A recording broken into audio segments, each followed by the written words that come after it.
ba?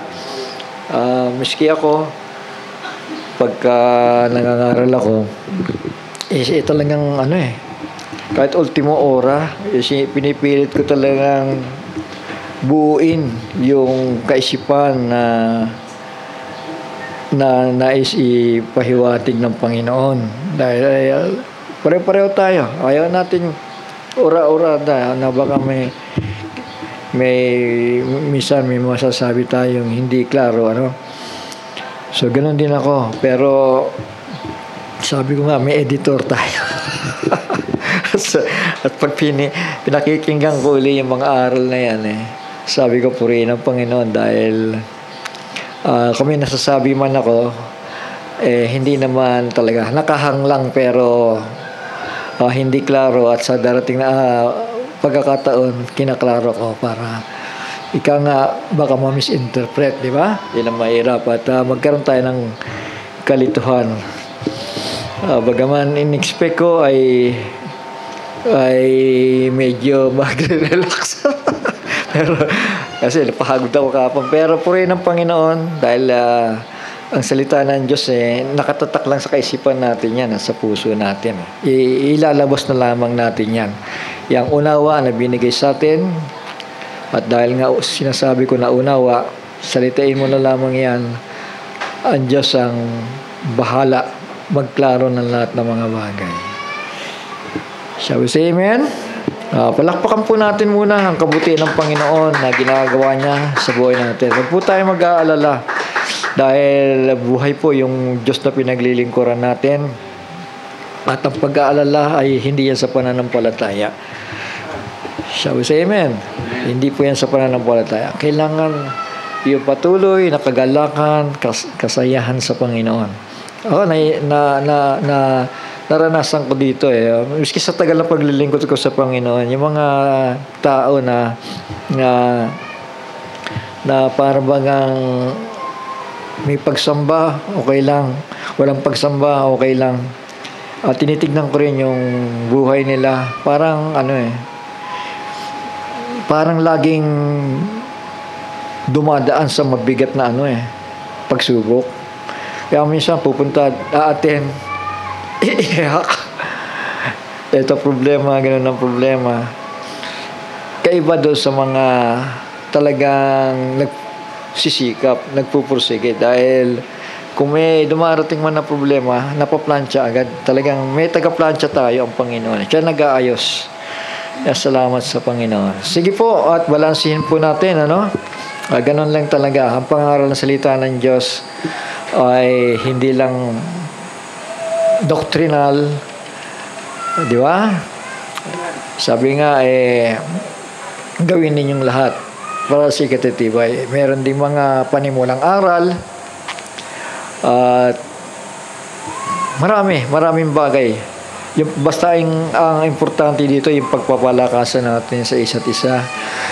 Na ang Diyos ang nagpupuri at nag-glorify sapagkat siya tumawag sa atin para gawin ang mga bagay nito, mga anak. At ngayon ay malapit na po dumating ang Panginoon at hindi siya darating na ganon-ganon lang. Kaya nga sabi nga ng Biblia, the Lord will descend from heaven with shout, with the voice of archangel, and with the trumpet of God. Di ba? Kung nagpe-prepare din siya di ba? Kung pupunta siya yan, di ba? Parang tatawag muna siya. Pupunta ako dyan, pero tatawag muna ako para sigurado ko na klaro lahat, di ba? So, ganun ang Panginoon. With a shout, the message of the prophet, then, mahabang panahon yon hanggang sa tayo mapasakdal, then, voice of the archangel, that is rapturing faith. Tama. Pag dumating yon, kalimutan mo na ng lahat. Huwag lang ang mapasama ka sa pag-agaw. Di ba? Dahil magbibigay ng instructional message ang Panginoon. Tama? So yon, ihahanda na lang ating sarili hanggang sa mapakinggan natin literally yung tinig ng Panginoon. Sabi niya, sa kanyang pagbabalik, ay maririnig ng lahat ang kanyang tinig, pagsisibangan ng patay, at tayo na may papalitan na malawalahating katawan. Napakaganda, di ba? May preparasyon. Hindi tayo dapat magulmihanan at may mga palatandaan ng pagparito ng Panginoon. At hindi kagaya ngayon sa mga denominational churches, ang inisip agad nila, hindi bale, handa na ako mamatay. Inisip agad nila, tribulation agad eh. Hinahanda nila yung sarili nila, hindi sa rapture, sa tribulation period. Kasi sinasabi, ako handa na akong mamatay. Ganun. Sabi ko, sister, nag-uusap sila, dami nila sa likod eh. Sister, huwag yung isipin nyo, meron tayong rapture, alalahanin ninyo. Pinangakuin ng Panginoon. Di ba? So, hindi magkaka-rapture sa buhay ng isang tao kung hindi siya prepared.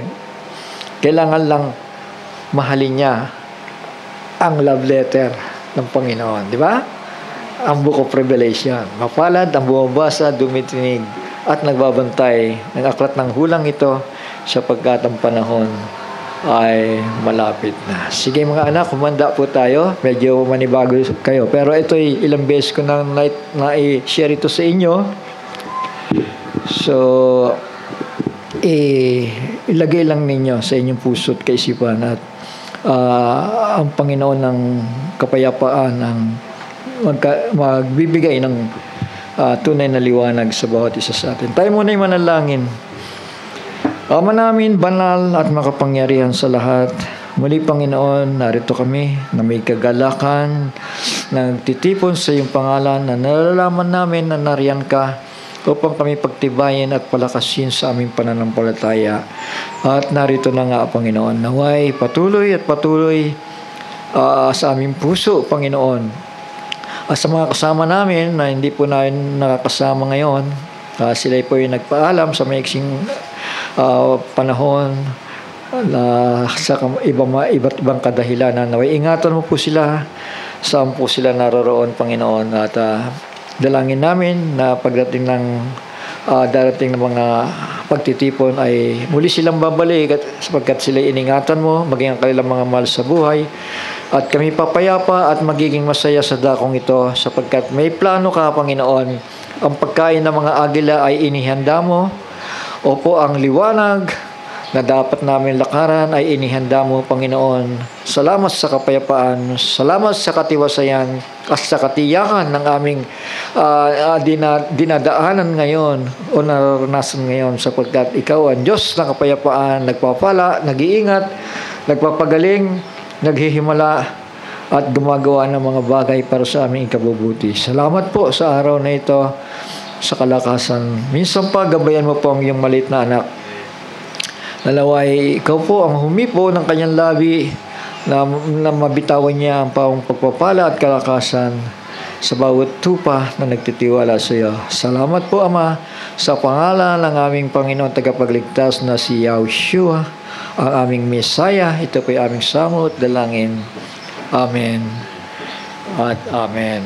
Sige po mga anak, handa po natin yung ating mga Biblia. Kung meron kayong hindi pa gaano nakikita dito o naunawaan, ay unti-unti lang, ano? May pagtitiwala sa Panginoon at pagtsatsaga. Chapter 17 po tayo ng Book of Revelation. Ito po yung love letter ng ating Panginoong Hesukristo. Tandaan natin, noong nakaraan ay, hindi ako nagkamali, Revelation chapter 13 tayo nag-aral, no? Tama ba? So, paulit-ulit kong sinasabi, ang Revelation chapter 13 ay in the middle of the week nangyayari. Doon ang starting point noon. Ngayon, itong Revelation chapter 17 ay ganoon din. O lumagpas sa middle of the week yung kaganapan niya.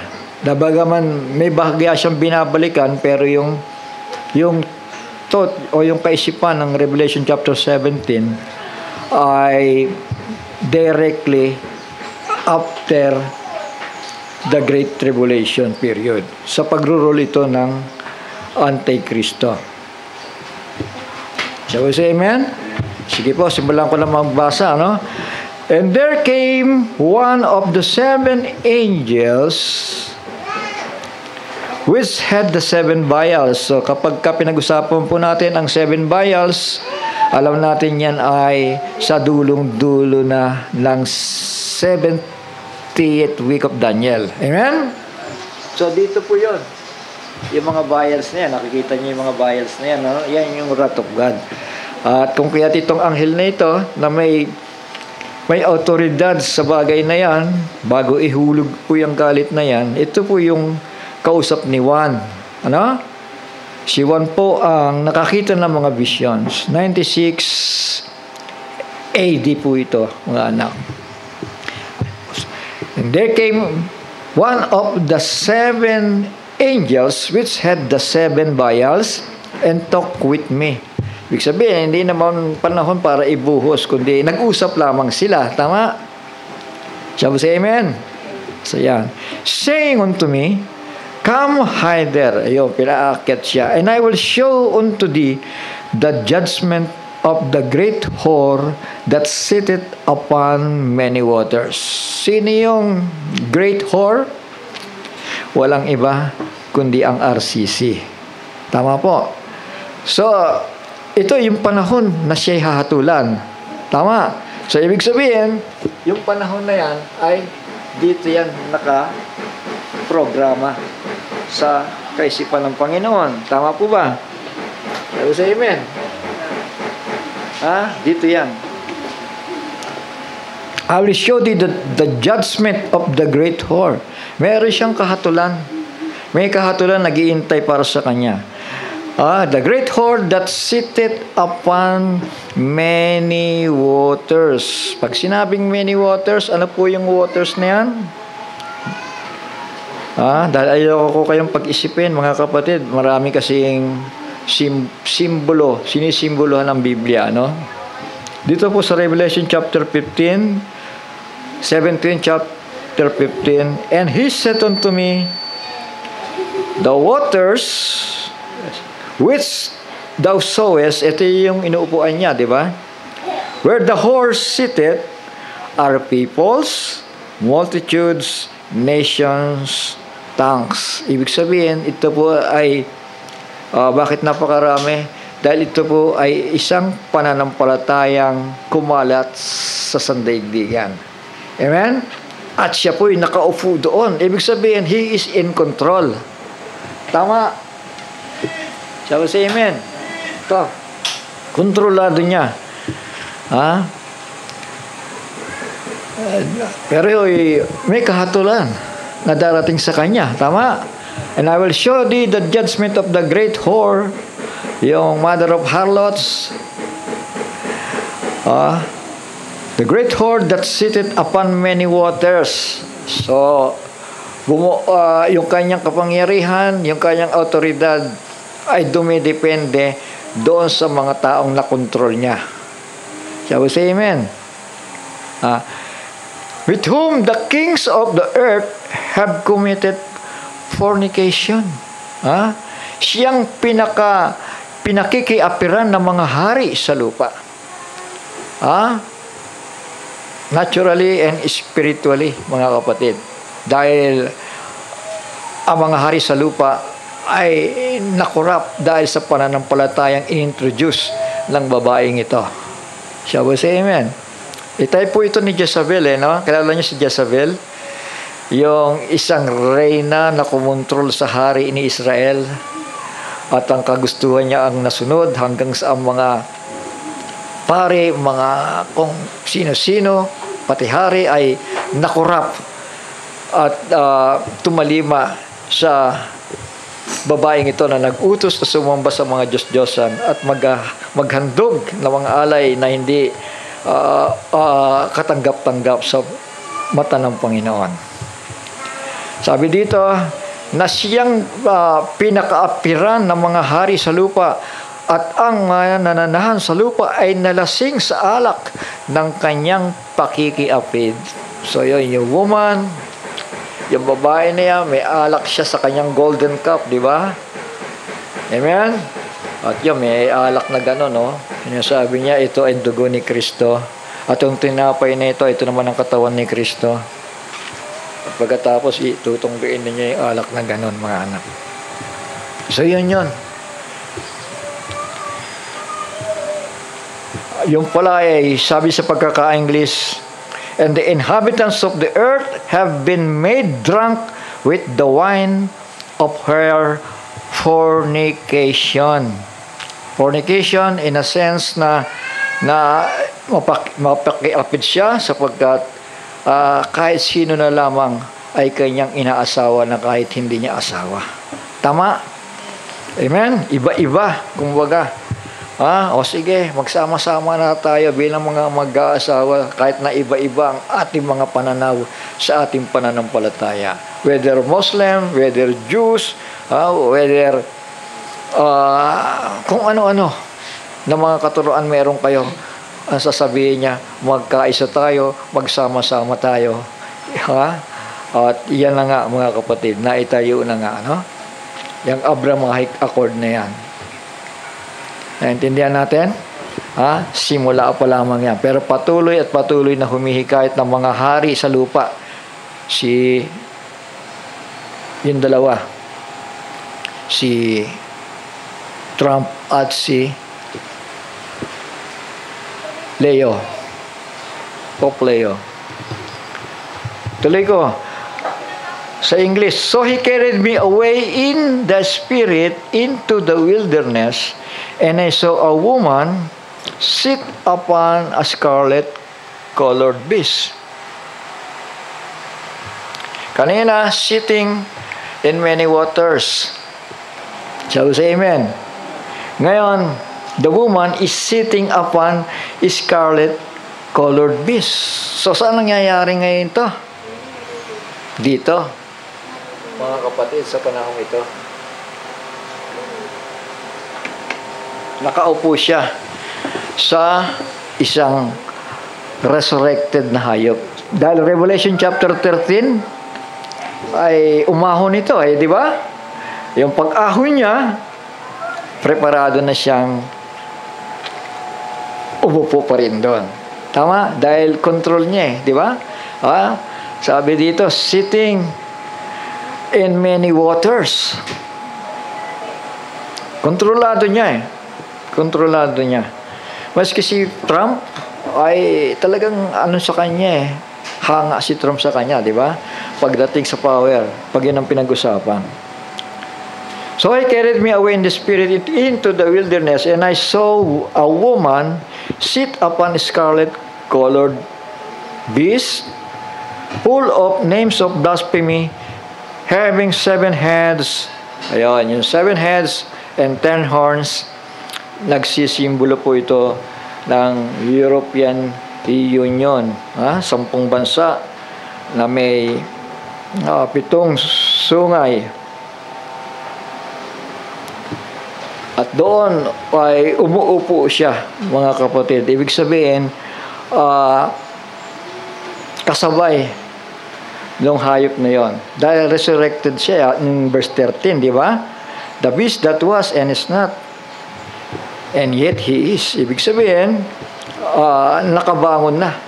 Pero hindi po nawawala ito. Nandun pa rin siya at umuupo, mga anak. And the woman was arrayed in purple and scarlet color, decked with golds and precious stones and pearls, having a golden cup in her hand, ayan, golden cup in her hand, and full of abomination and filthiness of her fornication. And upon her forehead was a name written, Mystery, Babylon the Great, the mother of harlots and abominations of the earth. So, ang pinag-uusapan dito, hindi yung beast, kundi yung woman na nakaupo sa beast. Tama? Sabi sa amen. At siya po'y tinawag mother of harlots. Tama ba? So, sino ang kanyang imahen? Yung councils of churches. Shall we say amen? Yun ang kanyang imahen. Tama po ba? At nakasakay siya sa scarlet colored beast. Sumasakay siya sa power, sa kapangyarihan. And I saw the woman drunken with the blood of the saints, lasing sa dugo ng mga banal, sapagkat dumating sa punto na yan, mga kapatid, na ang office of the papacy ay nagkaroon ng control sa politika, ano? At bagaman wala siyang power, wala siyang kapangyarihan, kapamahalaan, wala siyang sundalo. Yung dahil nakasakay siya sa beast system, ginagamit niya ang emperor para gawin yung mga bagay na naisin niya. Tama? Tulad ng pagpatay sa mga banal ng Panginoon. The woman drunken with the blood of the saints. Nakita ko ang babae nilalasing sa dugo ng mga banal. Shall we say amen? Dahil nung araw, ang paraan ng pag-convert sa tao, mga anak, mga kapatid, sa pilitan. Ha? Repent or be beheaded. Ganon sa panahon noon. Shall we say amen? Kapag hindi ka nila miyembro, alam mo na, yun ang kasunod. Tama? Kasi kontrolado ng papacy ang emperor. Di ba? Nag-sharing in power sila. Naintindihan natin? I saw the woman drunken with the blood of the saints. Nalasing na. Lasing sa dugo ng mga past tense. Lasing na siya talaga. Amen? Pero dito, at sa dugo ng mga martir ni Jesus, sa yung martir sa nakaraan at yung mga martir sa darating dito sa dakilang kapighatian. Shall we say amen? Drunken with the blood of the martyrs of Yahushua. And when I saw her, I wondered with great admiration. And the angel said unto me, Wherefore didst thou marvel? I will tell thee the mystery of the woman and of the beast that carrieth her. Ayun. Meron siyang sinasakyan na hayop, yung babae na yan. Yung woman na ang kanyang imahen, mga kapatid, walang iba, kundi yun ang masasabi natin, ay ang imahen ng woman, yung World Council of Churches. Tama? Amen. Dahil nakaangkas lang siya sa beast, ibig sabihin, mas matindi yung sinasakyan niya. Dahil yun ang hayop, kumbaga. Tama? Amen? Kaya hindi natin pwede sabihin yung Council of Churches, yung image of the beast. Dahil chapter 13 ng pairali ng image of the beast ay ang Amerika ang nagpasimuno na gawin ang kalooban ng first beast. So yung first beast, then the second beast, yun ang kanyang imahen. Pero yung harlots, ang imahen niya ay yung great whore, ang imahen niya ay yung World Council of Churches. So yun, mga anak, para lamang maging tawag dito, ma-detalye natin ang Biblia, ang pagkaunawa dito, at hindi maghalo-halo, mga anak. So ganun ang ginagawa ng Panginoon The mystery of the woman and of the beast that carrieth her, which hath 7 heads and 10 horns. So yung beast na yan, geographically na yan binabanggit po dito, no? 7 heads and 10 horns. And the beast that thou sawest, eto na yung beast, siya yun, ay naging siya. So siya yung hayop. Wala nang iba. Tama? Bakit ang salitang was ay ginamit? Sapagkat nangyari dito yon. Wala pang papacy, ay hayop na siya. Tama? So para lang maging malinaw, gusto ko lang ano sa atin, liwanagin ang mga bagay nito. Dahil maraming nalilito dito eh. Isa akong nalito nung araw, pero purihin ng Panginoon dahil bilang pangarap ko, Lord, ipakita mo lang sa akin itong Book of Revelation, kontento na ako sa buhay. Yun ang pinagpe-pray ko sa Kanya. Salamat naman dahil unti-unti, dahil sa mga katanungan ko sa Kanya, ay unti-unti naman niyang binubuksan. Ano? Shall we say amen? Hanggang ngayon, ang iniisip pa rin nila, ito yun. Ito yung beast. Nakasakay lang siya. Sa beast, nakasakay lang siya. Dapat maintindihan natin yan. And the beast that thou sawest was and is not. So, bakit naging is not? Dahil dahil nagkaroon ng the fall of the Roman Empire. Tama po. At nag-take over ang office of the papacy, sitting in many waters. Tama. Dahil kontrolado niya ang mga tao, kontrolado niya ang mga kaharian dahil sa kanyang na-introduce na pananampalataya o maling pananampalataya ang mga kapatid, mga anak. So, nandun pa rin yung kapangyarihan. Lang ay hanggang dito nakarating yan, hanggang middle of the week, sabihin na natin. Patungkol yan sa papal office, ha. So, the beast that thou sawest was and is not, yan, yung office of the papacy, and shall ascend out of the bottomless pit. So, ito na po. Umahon na siya. Saan yun? Revelation chapter 13. Tama? Tawag siya, amen? Ha? And go into perdition. So, ibig sabihin, ito na yung kanyang kahatulan. Go into perdition.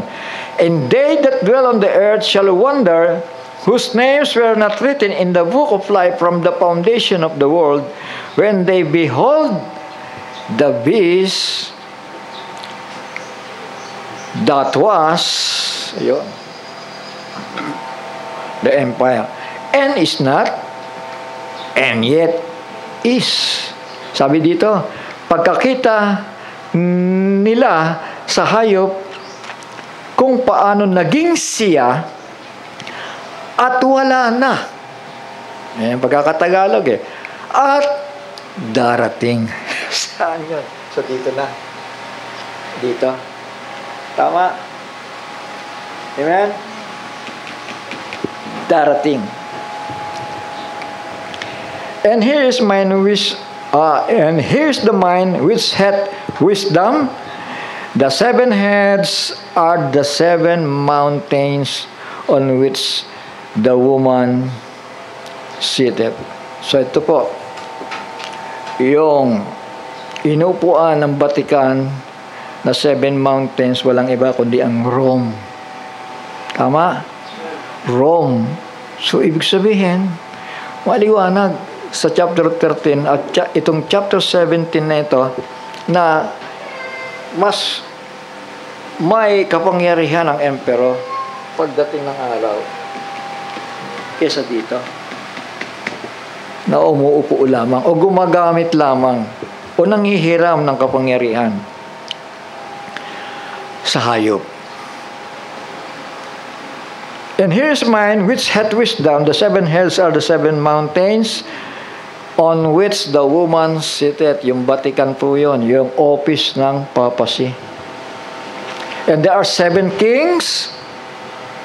Dahil ito po ay 96 AD yung vision, ano? There are 7 kings. May nakita siyang 7 mga hari. 5 are fallen. So yung 5 gold emperor, no?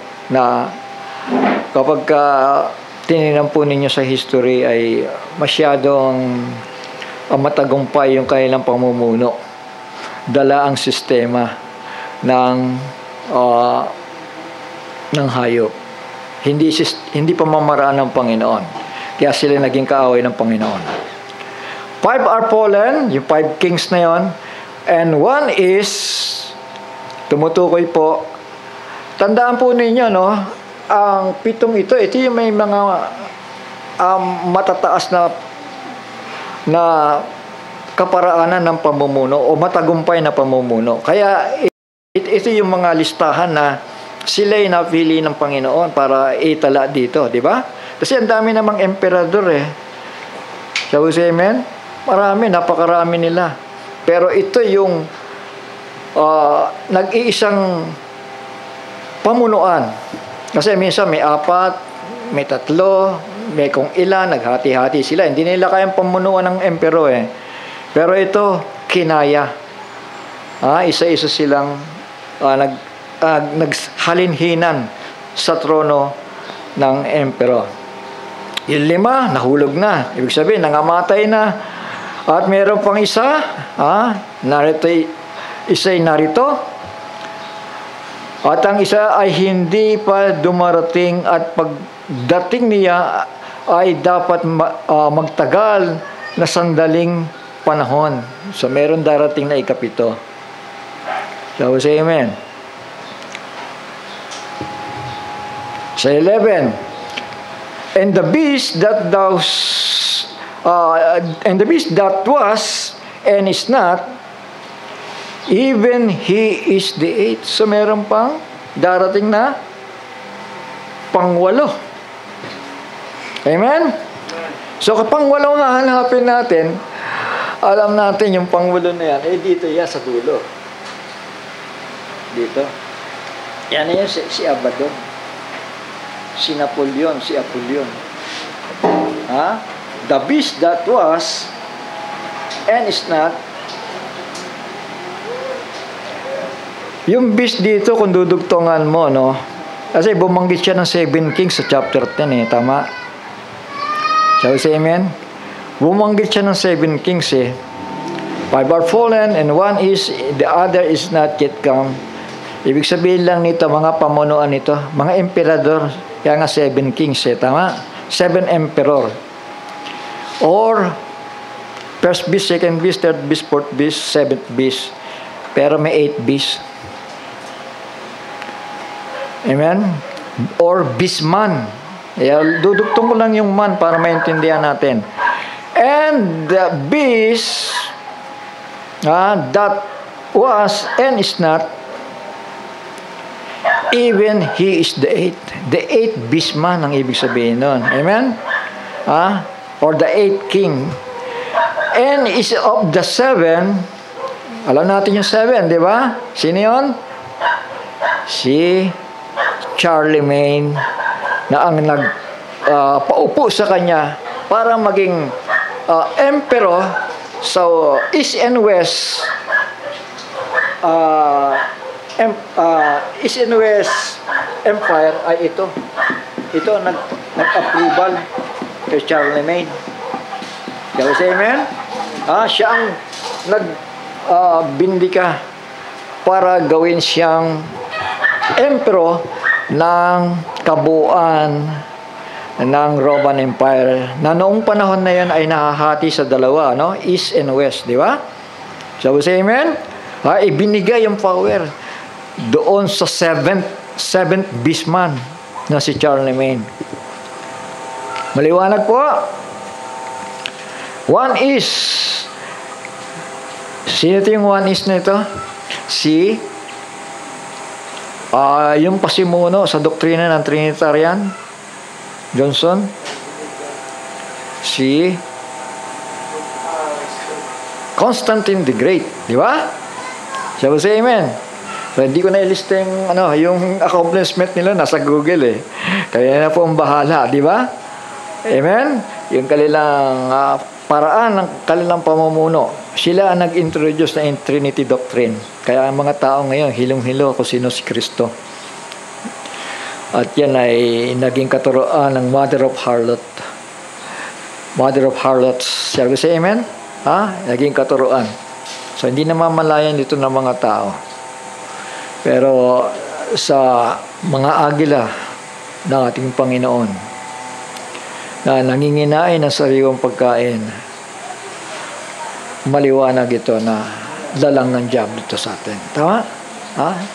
At mapalad tayo dahil pinakita ito sa atin ng Panginoon.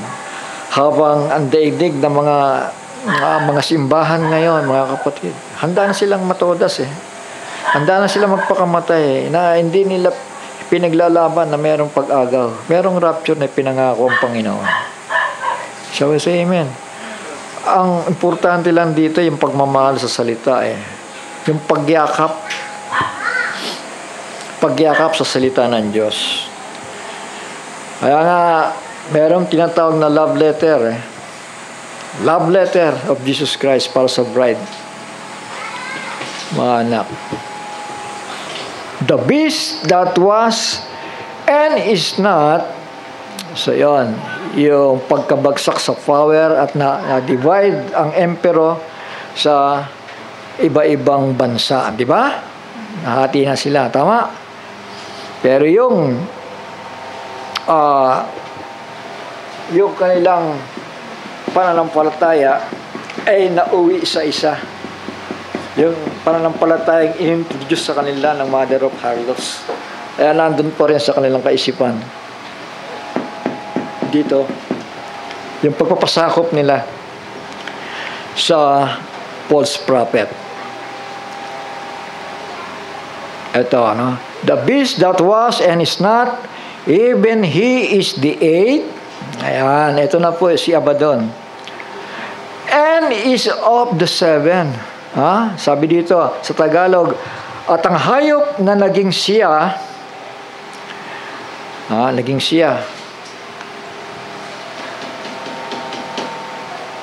Roman Empire, ay wala na. Malinaw yun, di ba? The fall of the Roman Empire. Ay sharing ikawalo. Ibig sabihin, muli siyang bumangon. Tama? At siya'y sa 7. So, galing siya sa 7. O sa ikapito, kay Charlemagne. France. At siya'y patungo sa kapahamakan. So, patungo na. Dahil yung panahon na yan, Sabi sa amen? Patungo na sa paghatol ng Panginoon. Tama po? Ngayon, bumababa. Go it into perdition. And the 10 horns which thou sawest are the 10 kings. European nations ito, European kings, which have received no kingdom as yet. Kaya nga sabi ko sa inyo kanina, itong tagpong ito ay mula dito hanggang dito. Naintindihan po natin? Hindi pwedeng umatras ka doon. Tama? Kasi sabi dito, the 10 horns, ibig sabihin, ang magbubuo sa kanila, para maibalik yung emperor na yon, ang beast mismo ang magbubuo sa kanila. Tingnan nyo. And the 10 horns, yung 10 mga bansa, which thou sawest are 10 kings, which have no kingdom as yet.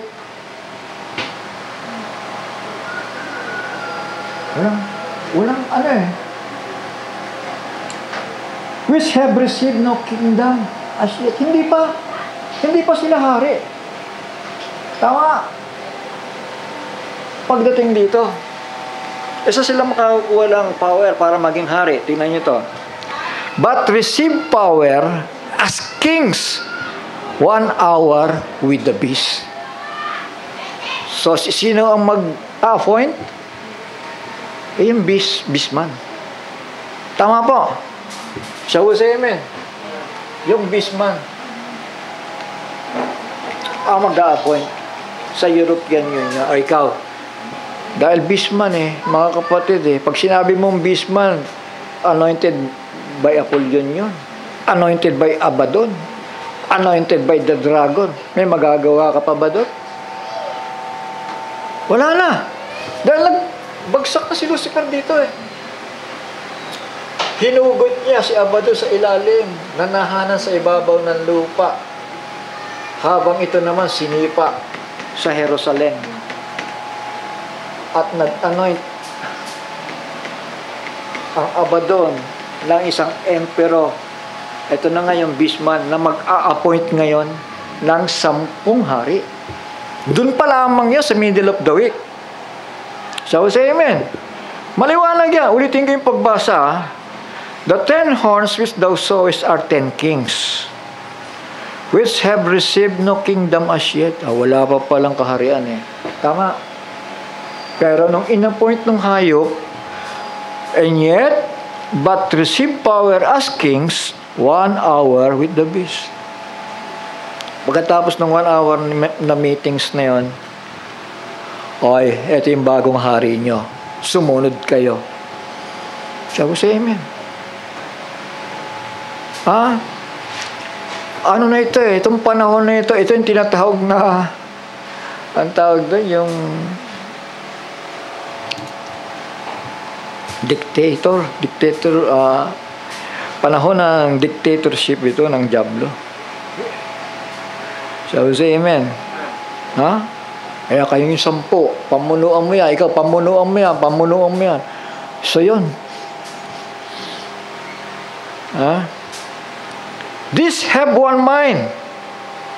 Ayun, may kaisipan sila. Tama?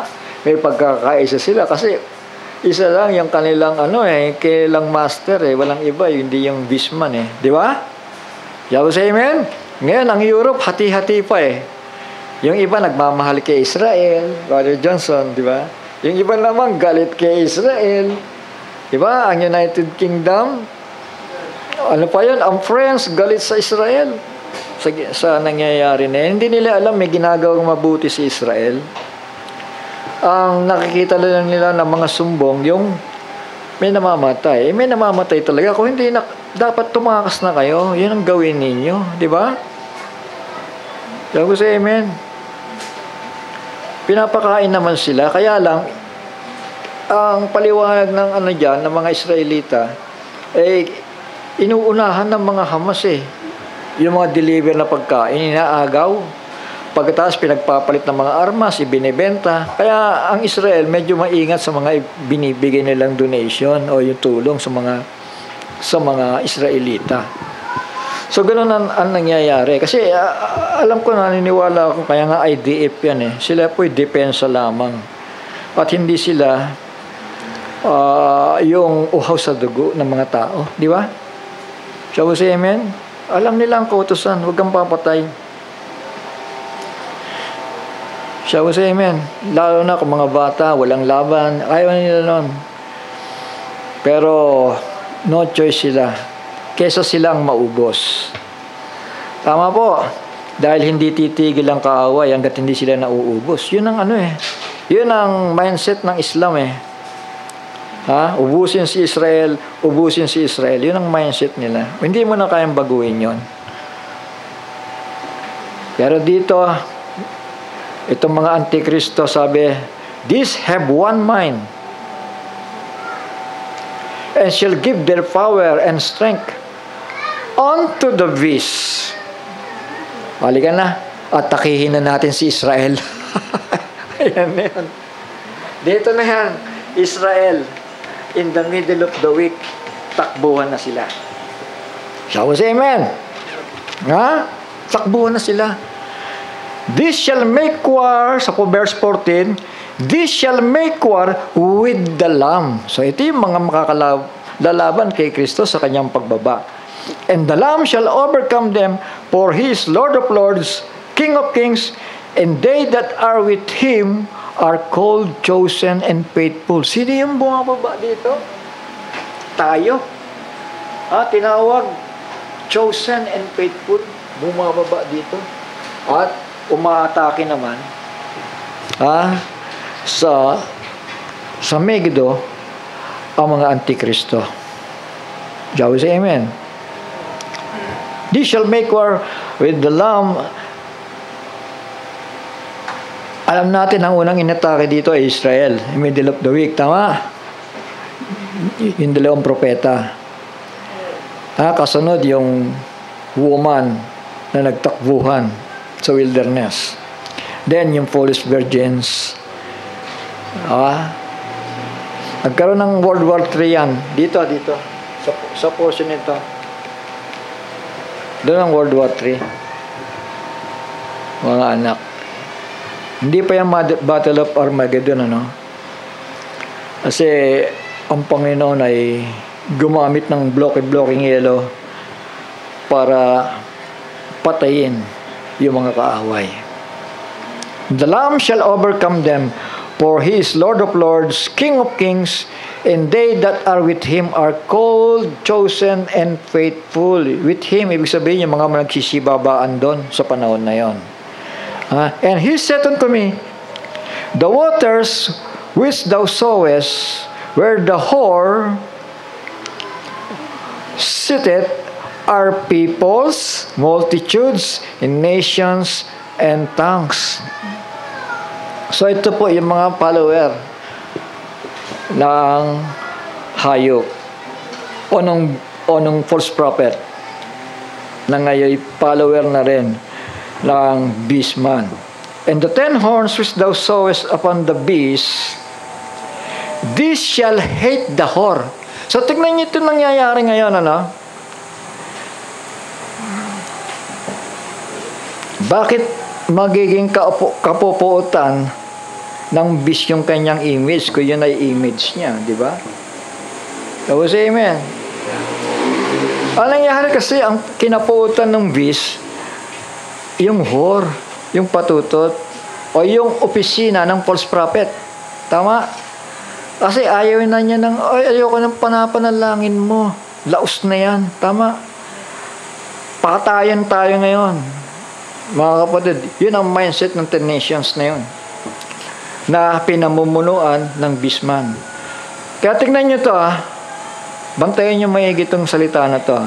The 10 horns, which is the 10 nations, which thou sawest upon the beast system, as a system, this shall hate the whore.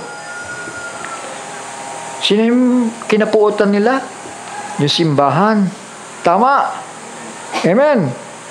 Kaya nga hindi mo pwede sabihin niya ng image sinira nga niya yung image niya Tama? Na hindi naman pwede, di ba? Sabi sa amen. This shall hate the whore, and shall make her desolate, and naked, and shall eat her flesh, and burn her with fire. Malinaw na yon? Sabi sa amen. Sinunog ang batikan. Malinaw? Yung opisina ng papacy. Ibig sabihin, hindi ka na namin kailangan. Paano magiging image of the beast Hindi na nga kailangan Tapos amen. Hindi ka na namin kailangan. Ang kailangan namin ngayon yung second beast, yung Amerika, dahil yan ang sumusuporta sa amin. Tama ba? Tingnan nyo, and shall make her desolate. Sa pagkakatagalog, ito. At ang 10 sungay na iyong nakita at ang hayop ay siyang napuot sa patutot. At siya'y pababayaan at huhubaran at kakanin ang kanyang laman at siya'y lubos na susupukin ng apoy. Kaya napakalinaw, di ba? Tagalog na Tagalog yan. Susupukin ng apoy. Ano yun? Yung batikan. Tama. Tuloy ko. Sa English, for God had put in their hearts to fulfill His will. Ayan. Yun palang kalooban ng Panginoon, brother Di ba? Hindi na nila pwedeng awatin yun. Tama? And to agree and give their kingdom unto the beast. Ikaw na mabuno sa amin. Ano bang gusto mo? Ayun, di ba? Si Apollyon naman, ito, patayin 2 Hudyo na yan. At yung mga mananampalataya na yan, pahirapan ninyo yan for 5 months. At yung mga hindi tumanggap sa atin, girahin ninyo. Mga kapatid, yan na yan. World War III na yan. Patayan na yan. At yung simbahan na yan, nananalangin yan, talunan naman Pinalayas lang ng 2 propeta yan, bombahin nyo na yan. Mga kapatid, dito yon sa dulo. Hindi agad-agad yan, may proseso yan, mga kapatid. Pero yun ang judgment of the whore, na siya'y bubombahin ng 10 bansa na napuot sa kanya. So wala na siyang gamit, tama? Ibig sabihin, yan pamunuan na ng hayop. Yun ang last antichrist, yun ang emperor. Tama? For God had put in their hearts to fulfill His will and to agree and give their kingdom unto the beast until the words of God shall be fulfilled. Ang Panginoon pa rin na nanagumpay. Shall we say amen? Malinaw ba? Sa 18, and the woman, yung great whore, yung Catholicism, yung mother of harlots, yung Babylon the Great, the mother of harlots. The woman which thou sawest is the great city. Siyudad pala. Tama. Ano yung siyudad na yun? Na umuupo doon sa 7 mountains of Rome. Yung Vatican nandoon. Di ba? Shall we say amen? Siya yung pinaka 8 hills. The woman which thou sawest is the great city which reigneth over the kings of the earth. Sino bang city yun? Na naghari sa buong mundo. Sa mga hari sa buong mundo. Ito. Minsan siya naging hari. Di ba? Amen? Nakaupo siya. Ang power niya sa lahat ng tao Inuupuan niya yung mga tao Yung mga hari, inuupuan niya. Ito yun. The great city, Vatican, which reigneth over the kings of the earth. Pero anong ginawa sa kanya ng hayop? Sa 16, and the 10 horns which thou sawest upon the beast, these shall hate the whore, and shall make her desolate and naked, and shall burn her flesh, and burn her with fire. Shall we say amen? Sinunog. Mga anak, sinunog siya. May maliwanag sa atin, yung 3 na yon. Tama. Dalawa dyan, yung espiritu. The dragon, which is Satan, tama? The old serpent. Then, the beast.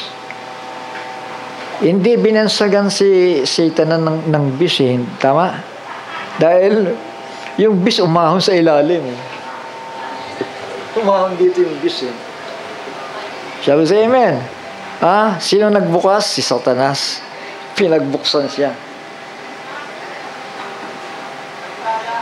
Punta natin, Revelation 9.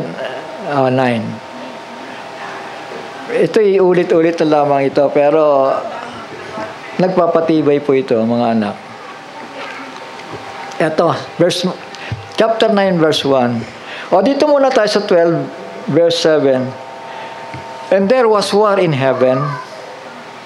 Ito yung bakbakan po ito ng mga anghel, literal ito, nagbabakbakan sila doon. Michael and his angels fought against the dragon, and the dragon fought and his angels, and prevailed not, neither was their place found anymore in heaven. Pinalayas na sila ni Michael. Hoy, wag na kayong sasampa pa dito. Diyan kayo sa baba. And the great dragon, verse 9, was cast out, that old serpent, the dragon, that old serpent, the devil, and Satan, which deceived the whole world. He was cast out into the earth, and his angels were cast out with him. So pinalayas sila kasama ng mga anghel na yon. Tama? So, saan sila, anong ginawa ang unang-una niyang ginawa? Dito sa Revelation chapter 9. Yan ang unang-unang trabaho ng dragon. Kasi talunan siya tama? Shall we say amen? Humingi siya ng rescue kay nino? Dito, kay Abaddon. Na antimano, na ng gulo, mga anak. Diyan na siya nilagay agad. Ginapos na siya dyan ng Panginoon. Shall we say amen? Iginapos na siya dyan. Saka na, may pag-aaral tayo dyan para lalong maklaro yan. Dito muna tayo sa focus ang kaisipan po natin dito. And the fifth angel sounded and I saw a star. Yung star na yan, walang iba kundi si Lucifer. Fall from heaven onto the earth, and to him was given the key of the bottomless pit. Binigyan siya ng susi para buksan yung kalaliman. Gehenna, tama Johnson, in terms? Gehenna, tama. Bubuksan niya yun para palabasin yung mga demonyo mababagsik doon na nakagapos. Sabi pa dito. Saan ba yun? Ito, 2 Peter chapter 2 verse 4, Jude chapter 1 verse 6.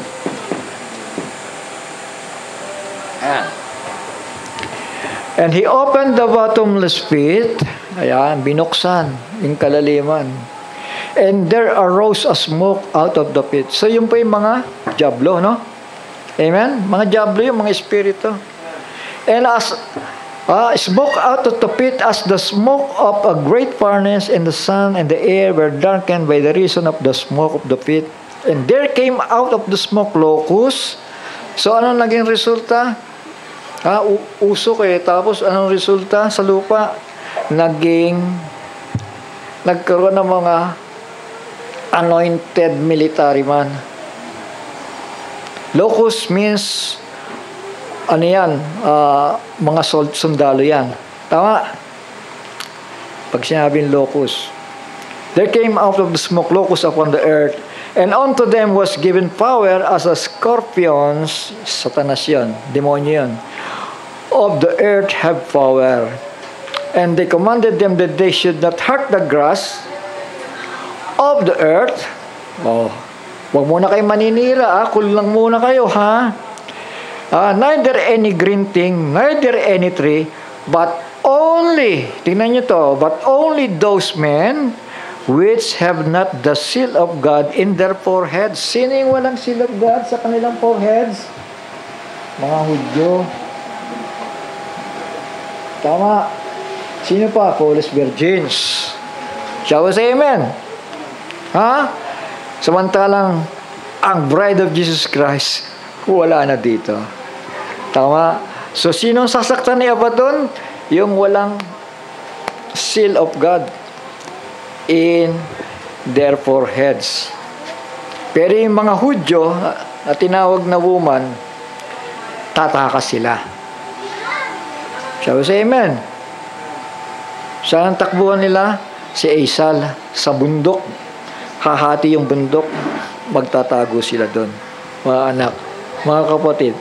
Pero yung iba, mga armado, no choice sila para labanan ng Antikristo. Tama? Gera yun. And to them, it was, maaga pa naman, tuloy-tuloy ko lang. Para ma-repress din tayo, mga anak.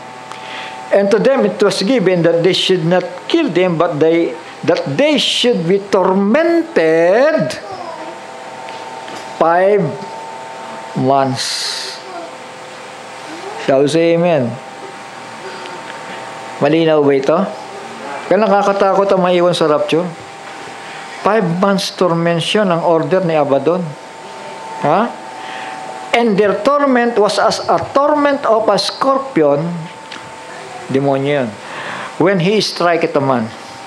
And in those days, men shall seek death and shall not find it.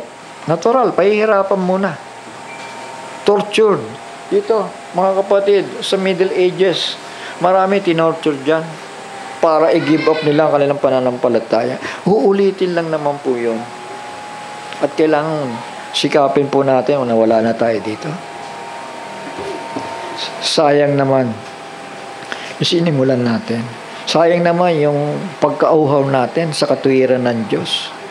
Alam niyo ba, sabi ng Book of Revelation, the fine linen is the righteous acts of the saints. Tama.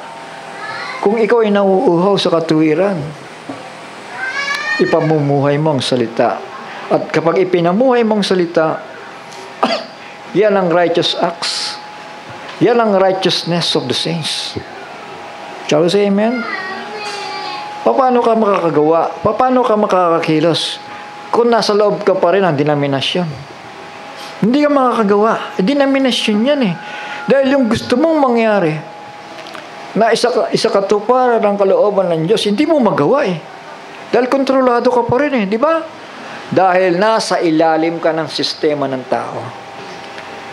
Mga kapatid, sabi ko nga kanina, mas malamang pa yung itinagal ko dito na nag-iisa kesa kasama yung mga iba't ibang grupo. Dahil ako nauuhaw talaga ako sa katuwiran eh. Pag may nakikita akong dapat baguhin at hindi ko nakikita at lalong lumalala, nag-iisip ako, bahala na. Panginoon, tulungan mo ako.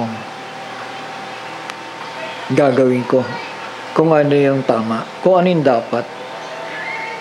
Dahil hawaan yan eh. A little leaven will leavening the whole lump. Hawaan yan. Kapag ka ikaw, ay ginawa rin naman niya eh. Di gagawin ko na rin. Di ba? Shall we say amen? So gaya-gayahan na yan. Kaya dito hindi natin papayagan kung merong ganyan. Doon ka muna sa labas. Magsisi ka muna, magbagong buhay ka muna at manumbalik ka sa Panginoon. Patatawarin ka naman niya eh, di ba? Pero pag inabutan ka ng rapture na naiwan ka, yun ang nakakatakot dahil susubukan ka sa apoy. 5 months tormention. Tama. Alangan naman na basta makakapasok ka ng millennium eh, dinaig mo pa yung dumanas ng tormention sa middle age. Tama. So, kung anong dinanas nila dyan, dadanasin mo rin dito kapag hindi ka nagpakumbaba sa Panginoon. Sasabihin lang naman ng Panginoon, hindi ko kayo nakikilala. Dyan muna kayo. Then, pag nag-rule ang Antikristo, ito na nakakatakot. 5 months tormention sa walang seal of God in their foreheads. Ibig sabihin, walang revelasyon, walang naintindihan, walang naunawaan sa salita ni Kristo. Kaya nga mga denominational churches, Brother Johnson, hindi na ako magtataka talaga ng nag-uusap ng mga babae dyan, mga pastora eh. Ako, handa na akong mamatay pag dumating yung araw na yun. Aminado na sila. Aba, isang bagay naman na talagang makikita natin na may paninindigan.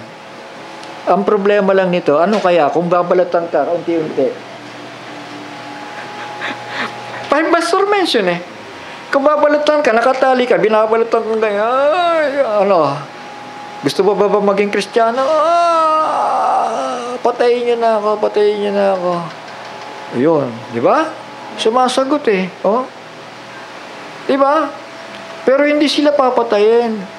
Kaya nga sabi doon, naisim pa nila mamatay, pero hindi sila mamamatay. Dahil to-torment muna sila for 5 months.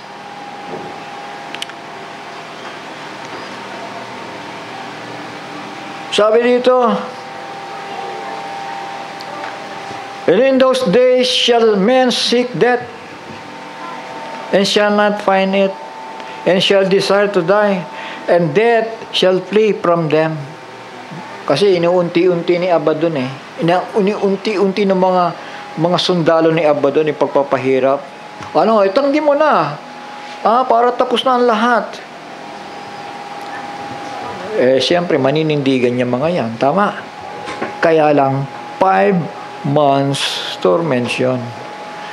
And the shapes of the locusts were like unto the horses prepared unto battle. So, mga sundalo nga. Tama. Shall we say amen? In verse 7. Like unto horses prepared unto battle, and in their heads whereas it were crowns like gold. So meron silang kapamahalaan.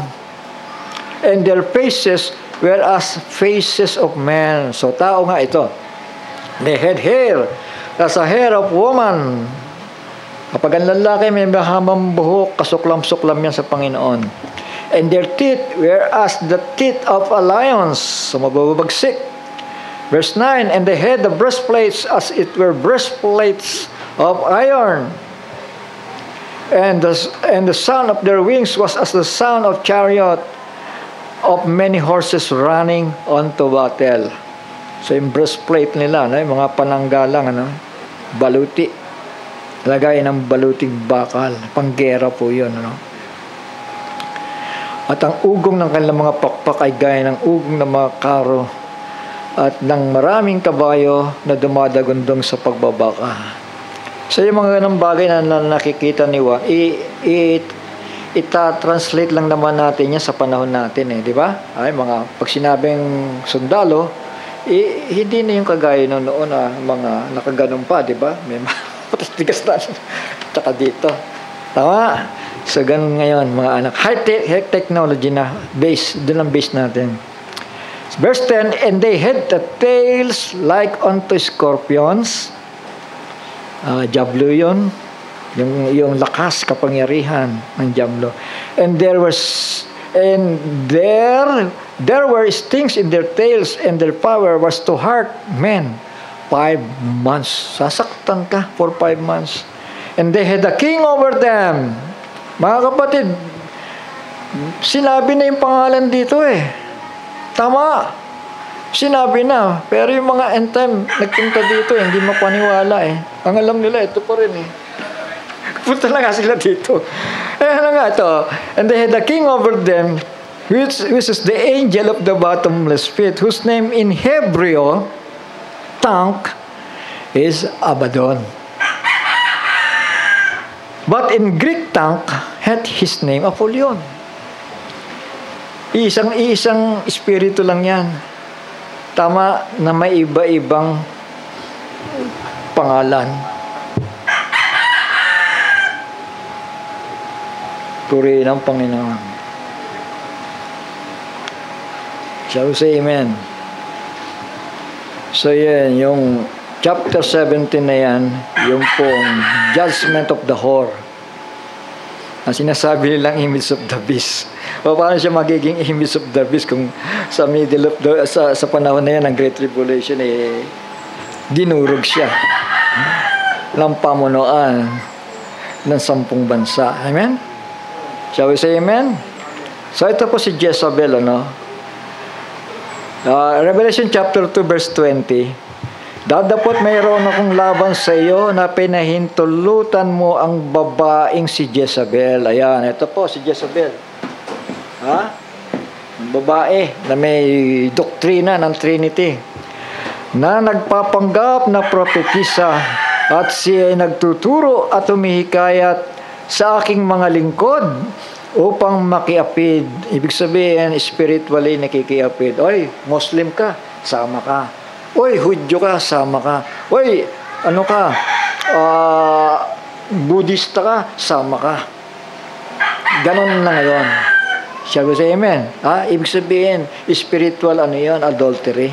Spiritual fornication. Siya nagtuturo at humihikayat sa aking mga lingkod upang makiapid at kumain ng mga bagay na inihain sa mga Diyos-Diyosan. So, yan pong ginawa ni Jezebel. Yung asawa niyang hari, dinominahan niya si Ahab, King of Israel. Amen? Praise the Lord. Praise God.